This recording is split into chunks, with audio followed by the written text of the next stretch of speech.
wake up to this morning. But look, Putin has basically echoed what his ambassador to the UN said yesterday, that he showed very little sign of contrition.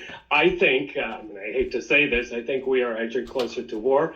However, this space for diplomacy, as people call it, is good because it does allow, for example, allies like the United States to negotiate with countries like Qatar to get more gas to Europe. So that allows a kind of fine-tuning of sanctions and preparations should things get very, very bad. Yeah, Michael, and I have to say that the fact that we heard both leaders really driving home the economic angle here, the economic ties, and also Vladimir Putin really talking about cheap gas, it felt like he was almost dangling a carrot to other EU countries, saying, well, listen, this is what's up for grabs. And he failed to kind of threaten the other end of the spectrum that there could be repercussions if his requests are not adhered to. How are you reading into the economic argument versus the diplomatic and security one? Well, I think Mr. Putin is playing a very fine line here. He needs that Nord Stream 2 gas pipeline, multi-billion-dollar gas pipeline bringing Russian gas to Germany to start. And if he continues to seemingly politicize the issue of energy, I think the Europeans, especially the Germans, will be less inclined to let that gas flow. But look, this is Putin's way of operating. You chip away bit by bit, you probe where you can find soft tissue, and then you move in. The other thing, Eleni, we have to remember, he is on his way to Beijing shortly for the opening of the Winter Games there. And I think we'll also have behind doors diplomacy happening there between Xi Jinping and Putin on when to make a move. Again, I think we are edging closer to war. Diplomacy is very important, but it doesn't seem to be getting through to Mr. Putin. Yeah, and you've said this twice. We're edging closer to war, and this is a pretty scary prognosis that you're playing out here. Yeah. Ukraine is setting up these micro alliances. You have Russia saying, warning in terms of Ukraine joining NATO. How are you seeing sort of the geopolitical landscape playing out and the argument about securing Europe's borders, even though Putin was very clear about sort of giving up, securing one country at the expense of others, which was also an interesting argument in itself? Yeah, well, great question. Well, a couple of things there. I think one is Ukraine is acting smart, and they're doing, as you call it, these micro-alliances with Poland and the Baltic states. But the other thing that's happening is I think we're in a race against time. The West realizes they really have to prop up Ukraine. Ukraine feels it's been thrown under the bus for the longest time. So 88 million pounds in aid from the United Kingdom announced today to help Ukraine in its battle against corruption and to shore up its strength in terms of energy is very, very good. But the other thing we have to remember is, should the worst happen, Europe can expect a massive refugee flow or flow of people across their borders. Don't forget, Ukrainians can just walk across the border. They border the EU or drive there. There's already a terrible humanitarian crisis going on right now from 2014. So not much reason to be optimistic, but however, again, it's good that this diplomacy and this aid is flowing. Yeah. Okay, so what would it take to shift this conversation to avert the prognosis you have of a war? And would that be contained to the Eastern European bloc? I'm trying to ascertain exactly which countries would be impacted and what Europe's role will be, even though Ukraine is not part of NATO. Okay, we are going to Kiev. I'm sorry, Michael. We're going to cross live now to Boris Johnson and Vladimir Zelensky. Let's listen in. Volodymyr Zelensky and Prime Minister of the United Kingdom of Great Britain and Northern Ireland, Boris Johnson. Zajava prezydenta Ukrainy. A statement of the President of the Ukraine. Thank you very much. Good evening, dear friends, dear journalists, dear Mr. Prime Minister, ladies and gentlemen. I welcome my colleague, a partner and friend, Boris Johnson. Your first visit to Kiev in this capacity as the Prime Minister is carried out in the difficult time for our country when we have a lot of challenges, and I would not overestimate it. And our key section of our negotiations was devoted namely to this situation, and Mr. Prime Minister ensured me in the unwavering support of the position of Ukraine, and we also discussed the set of measures in constraining Russian aggression. And I repeat and reiterate that all the measures are better to take before, not after. And the United Kingdom has introduced the draft law for the restriction of the Russian aggression against Ukraine.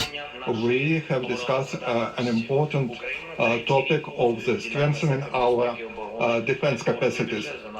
We have the record budget for defense. It's now 6% of our GDP. We are building a strong army, and we have made a decision today to increase it by 100,000 personnel.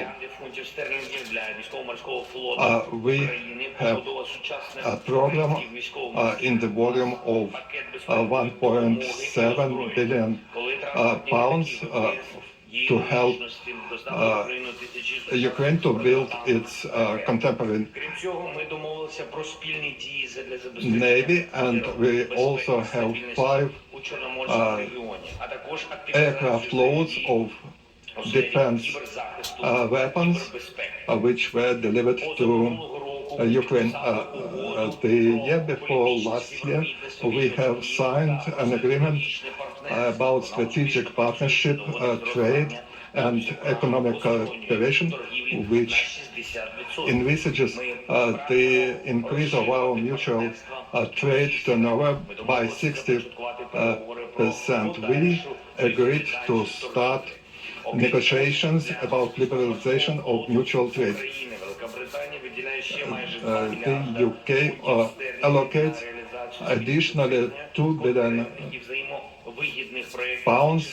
for the implementation of mutually profitable projects in the infrastructure and energy production.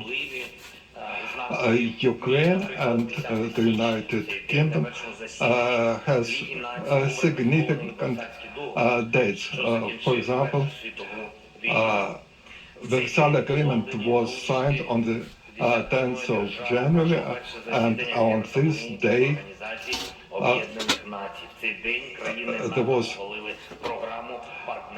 approved the program by NATO, Partnership for Peace, and on this day we have established diplomatic relations, and our relations were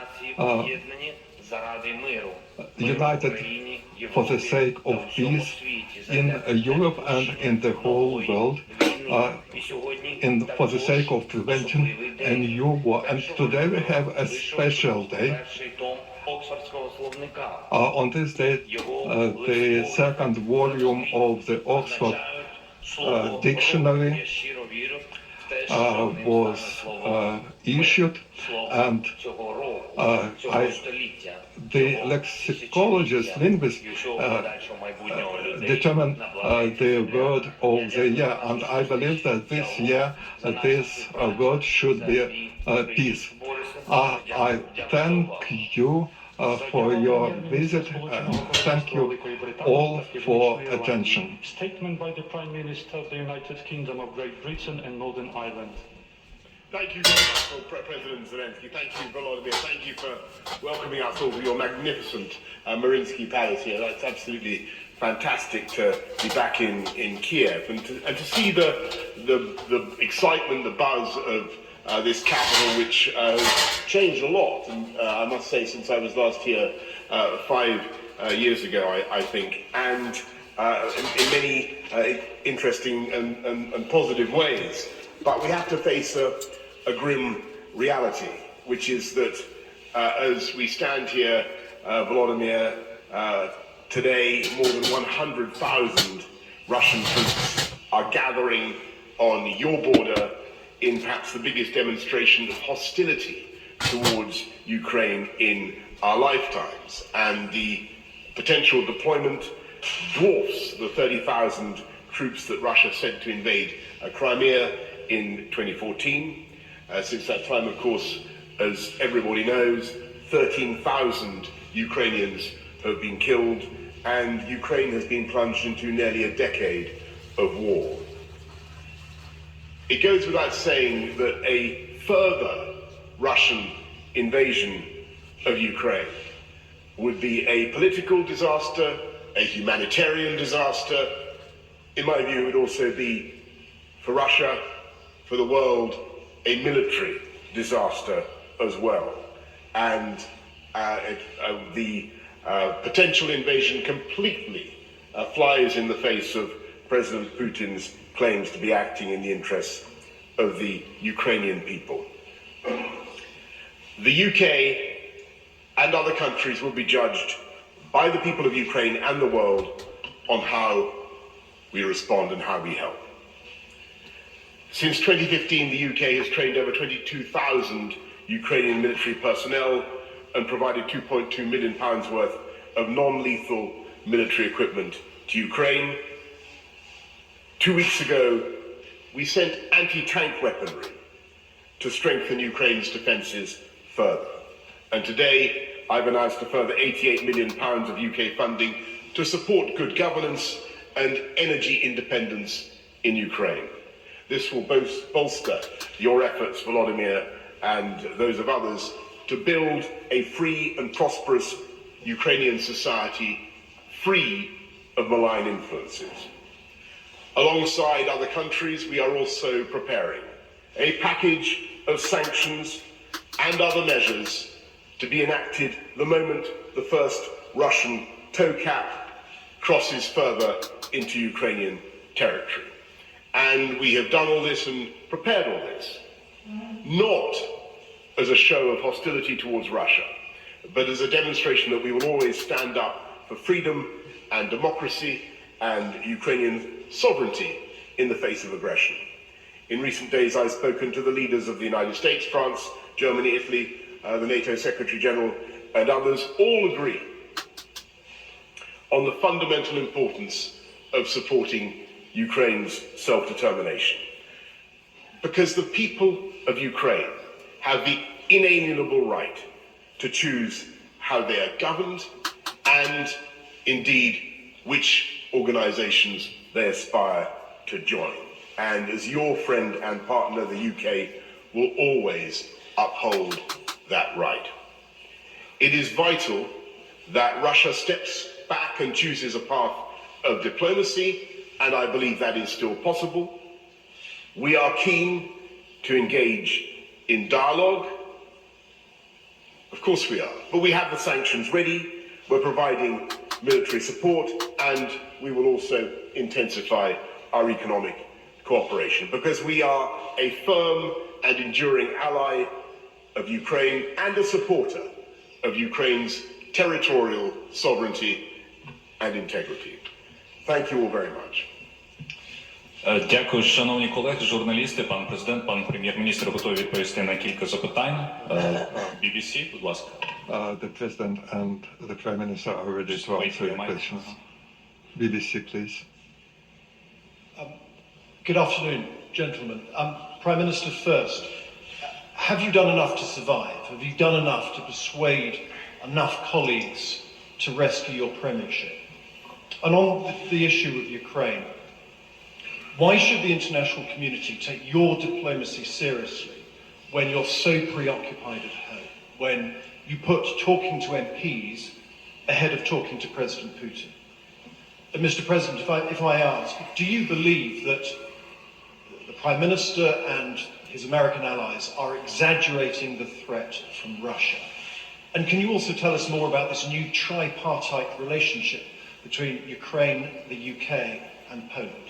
Thank you.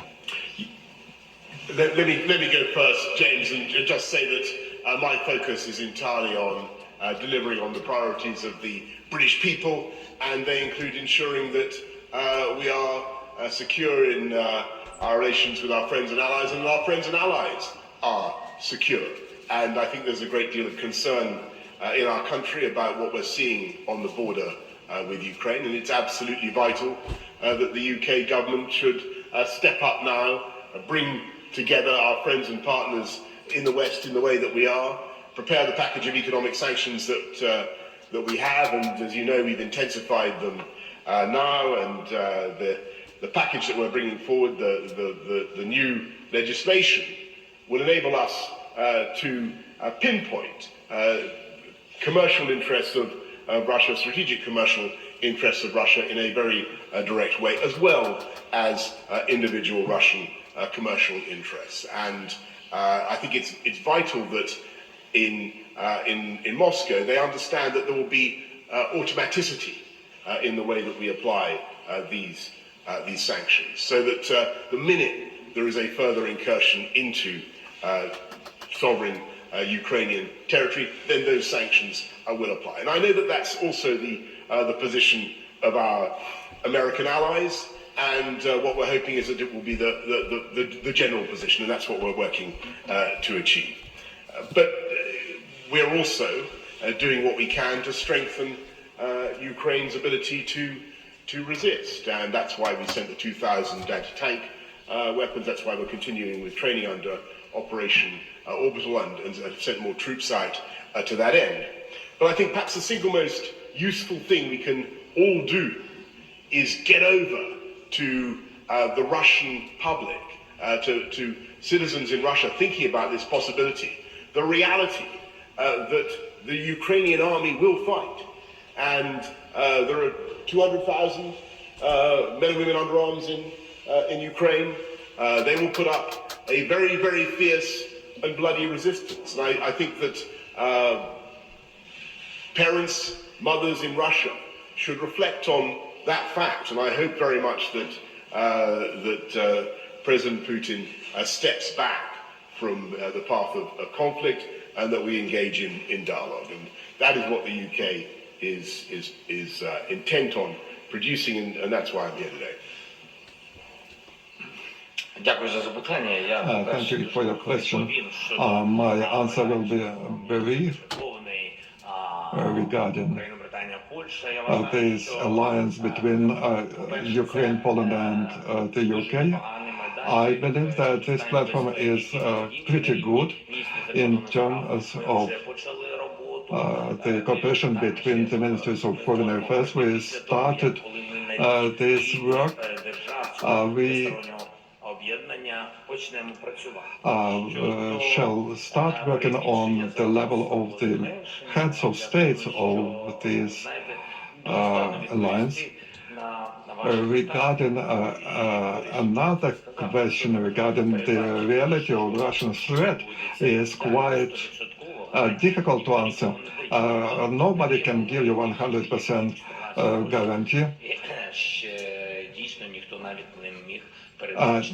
Nobody could expect and foresee a war with Russia in 2014 that will have a military conflict that will have deteriorated relations with our neighbor, to which many of our citizens had warm feelings. We had common history, family relations. There were a lot of things. And somebody maybe exaggerates the level of threat, somebody diminishes this threat, but we can be sure in one thing, that Ukraine should have a powerful army and rely on itself. We need a lot of things to do, and we do them despite the availability of various unions and alliances with open doors and windows, but nobody knows when these doors will be open to Ukraine, and this is fraught with risks to Ukraine. And in order to manage this risk, you have to have a well-equipped and armed army which will defend its own country. It's our sovereign land, and we protect our language, our traditions. But first of all, we defend our people, and we would like to create high risks for anybody who would try to invade our territory. And people who live in the not occupied territory of Donbass, they can see how the other part, the occupied part of Donbass is destroyed. They had small but flourishing cities in that part of Ukraine, and Ukrainians see this, and they will defend its country till the very end. And it's very important that the Russians should listen and hear us, and they should understand that the war is needed by nobody, but we are not inviting anybody with arms in their hands. Our country has changed, our society has changed, our army has changed. We have a lot of changes, and now there will be no occupation of any territory or any city in Ukraine, but there will be a bloody tragedy if the invasion of our country starts. Then I will reiterate once again that if the war between Russia and Ukraine starts, this will be a big war in Europe, because nobody will seize its territory. Маю питання до пана президента України щодо Мінських угод. Як ви думаєте, чи можливо сьогодні взагалі можливість їх реалізації у повному обсязі? Is there opportunity to implement Minsk agreement in full? Я вже не пам'ятаю, хто підписав. I don't recall who signed these Minsk agreements, but I do know that we have to perform to implement those agreements, because we are a responsible country. We are responsible for the documents which we have signed. I understand what the Minsk agreements are. We understand these agreements were born by the negotiations in the Normandy format, and the Normandy format is the only platform which provides a place, a site for the meetings and negotiations between the leaders of the states. And when this format works, we see that the level of tension decreased a little bit, and there are less shootings in the front line. Nobody said that there is no casualties. Unfortunately, there are casualties, but we can see that the level of tension is decreased, because we have negotiations. Somebody is sitting somewhere and is working 24/7, and only parents can thank us, somebody, for saving the lives of their children. I don't say that there are other platforms for negotiations. If you know such platforms, please tell me. We are going to use any possibility to negotiate, And we не вирішив збиратися в Україні. have agreed with the heads of state who are Ви робите щось. members of this Normandy format, except for one leader of the state.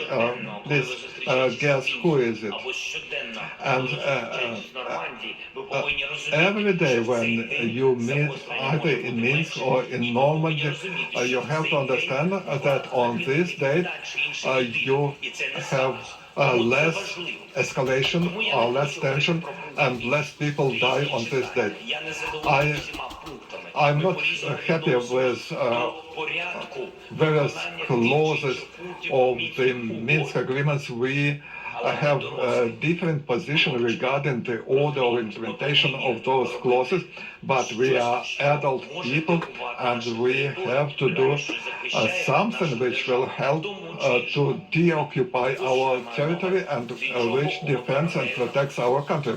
On the other side, we in parallel carry out other talks and negotiations in trilateral negotiations or bilateral negotiations, and Дуже непросто. it's not Але simple. ніхто не жаліється. It's difficult, Ми все одно всі but nobody complains.